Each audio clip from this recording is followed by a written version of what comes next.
I ain't playing, got a weird mind. If you work 8 hours, I'ma work 9. If the shit tastes sour, you should taste mine. I'ma stay in power for a long time. Get up, nah, I ain't a quitter. Toss me the ball, I'm a really big hitter. Big picture, I'm a straight killer. Rising the song to the highest bidder. Got juice, got gas. Hello everyone. Uncle Charles Walhingford back again with another watch review. When we think about our presentation, our image, as I said before, every man should have a watch.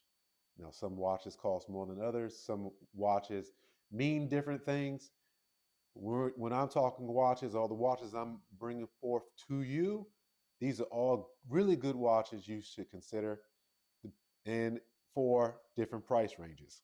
This particular price range is entry level of entry level when it comes to start getting a new good watch. This is the first steps of getting a new good watch. So make sure you sit back, relax, and watch what I'm about to explain to you and why this is a good watch, but it's just a good watch. Anyway, let's go ahead and get started. This is a watch I purchased very recently. I saw it on sale on Joma Shop. It was regular price, $649. It was, I believe, $279 or $275 or something like that.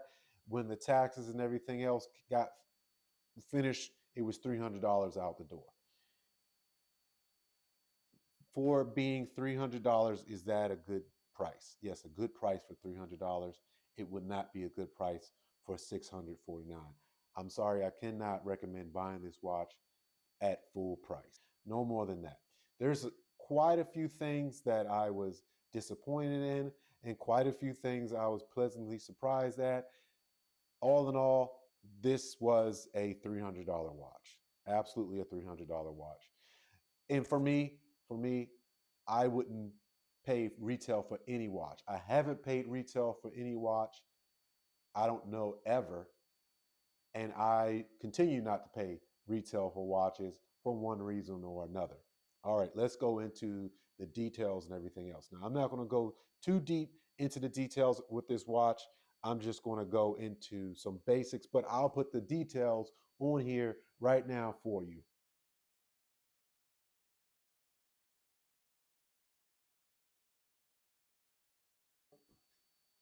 With those details, and I take this watch, hold, let me put the gloves on first. With this particular watch, I wanted to get a nice quartz watch for work. That's why I picked this watch out. I wanted a work watch. I wanted a watch that I can grab and go. I don't have to worry about being too audacious, and I want to slip under the radar. A lot of times I've met many people, even when people make good money, they don't spend a lot of money on their watches, period. And a $300 watch is a lot for some people, and they wouldn't dare wear their $300 watch to work. For me, this is the bottom for me. That's just what I've been into. I'm not trying to brag or anything. Everybody spends their money on something. And this is what I traditionally, if you look into my other channel, that's what I started with. I started with doing watches, doing watch reviews. And now I've come here to do watch reviews to go with the whole presentation, your whole image. All right, let's get back on track yet again. All right, like I said, this watch is a quartz watch. It's a quartz chronograph. What makes a watch expensive? The thing that truly makes a watch expensive or inexpensive is the movement. This watch has a good movement. It's a Swiss movement, which has a premium price tag, but it's a quartz, which lowers the price tag a little bit. So if this was a automatic mechanical or mechanical hand wound, it would be far more expensive, and they do have it out there. We'll talk about that at the end. As far as what this watch looks like, this watch looks like a watch I could wear on a dressing up. So if you wanted to buy this watch, this is your first dressed up watch, this wouldn't be a bad idea. You look at the design is a classic design that's not going to stand the test of time. It has a distressed leather strap and a deployant clasp on the strap, which is a nice added feature. It brings up the quality of the watch quite a bit. What I really want to get into and explain something to you about the chronograph features. First of all, if you're not familiar, a watch with multiple dials like this is called a chronograph. A lot of times when you have a watch that is in this price range, the chronograph features actually don't work. They're just for show. These are true chronograph features, and it also has a flyback feature, which is really, really intriguing. But if there's a problem with that. So I'm going to run through what happens when you use the chronograph feature. You press the top button. That the second hand on a chronograph should not move, because that's not the true second hand. The true second hand is on this particular watch is at 6 o'clock. So we hit the stop on the pusher, the top pusher again, and then you hit the bottom pusher to reset. And what I have noticed on this particular watch, you have to hit the reset twice. Now, let's talk about the flyback feature. Now, this is not the true flyback feature. On a mechanical watch, the flyback, it kind of goes, it goes back differently. It doesn't swing back all the way around. This particular one, it swings back around. So if I hit the bottom pusher, it starts again. Now again, I have another problem. The problem is it starts at 1 second rather than starting at the 12 position. It's 0. It starts at 1 second. That's not a good thing. Now, somebody might ask me, well, if that's the problem with the watch, you should send it back. That is going to be the problem with the movement. Every one of these is going to have this problem. It's going to be like this for every single one, because you cannot expect to have perfection when you're getting this type of complication in a watch. When you start stacking those complications, and then you have a $300 price tag, that's rare to never. It never will happen unless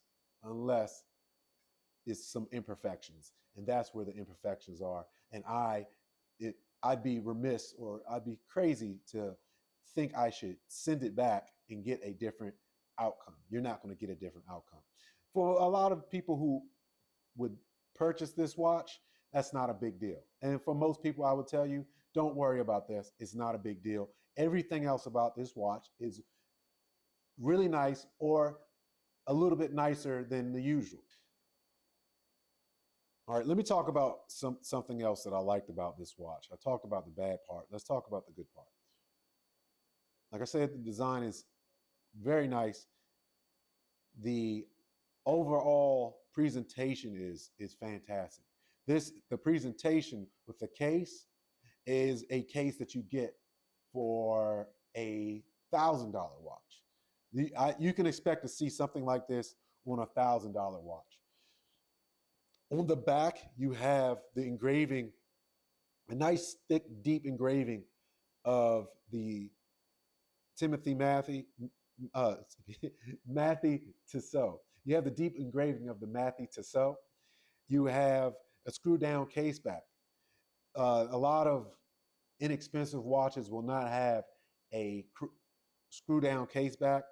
Then you're going to have the Mathey-Tissot. It appears to be a peace sign, but it's actually the insignia, the Mathey-Tissot insignia. Actual real leather strap, the distressed leather. I actually like that. I watched other reviews. They said it didn't like it. I like the way this looks. I like that rough texture, and I wouldn't change it at all. Then on top of that, having a deployant clasp, a folding deployant clasp on a leather strap. I like that extra touch. I always like that better. That's one of the big things that drew me to purchasing this watch. Let's go ahead and put it on the wrist.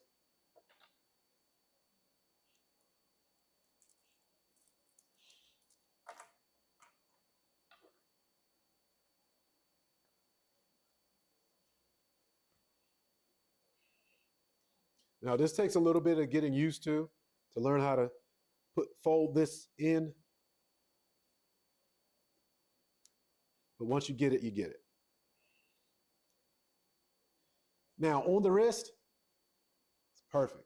When you have a watch that sits on your wrist and you're not a large person, you're not a small person, perfect, that means it can fit for a lot of other people, being that I'm just not a big person. So this fits really well on my wrist. It goes under the sleeve, no problem. That's something that a lot of people miss on when they get their first watch and refine. And this, as you can see, goes right under the sleeve, no problem. And that's exactly how it should be. So again, guys, all in all, I like the watch. I would suggest if you want your first introductory chronograph, this would not be a bad idea. Are you going to find a few imperfections? Absolutely. You're going to find some imperfections. Now, the last thing is, would I spend, as I said, I wouldn't spend more than $300 on this version. Would I spend $1,000, $1,500, or $2,000 for the next levels up, as far as being an automatic and their other versions? I don't know. I'm not sure if I would. Now, if I can get it at a discount, probably. Right now, I believe Joma Shop, I don't know how long this is going to be. Joma Shop has the other Type 21, looks different, the automatic version of their Type 21, and it's I believe under $1,000. If I can, I'll put it up on the screen for you. All right, guys, that is a review. That's a review of a Mathey-Tissot Type 21 Quartz flyback chronograph. I'm Uncle Charles Walhingford. I'm here to help.